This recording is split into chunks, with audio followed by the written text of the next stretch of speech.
महाराष्ट्रातील महिला विडी कामगारांना लवकरच किमान वेतन लागू करण्यात येणार असल्याची घोषणा राज्याचे कामगार मंत्री आकाश फुंडकर यांनी मुंबईतील कामगार आयुक्त कार्यालयात झालेल्या बैठकीत केली।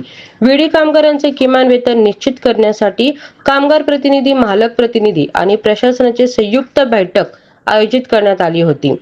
गेल्या 6-7 वर्षापासून विडी कामगार किमान वेतन संघर्ष समितीच्या वतीने विविध आंदोलन व पाठपुरावा सुरू होता। यानंतर कामगार मंत्री फुंडकर यांनी सलग बैठका घेत हा प्रश्न मार्गी लावण्याचा प्रयत्न केला।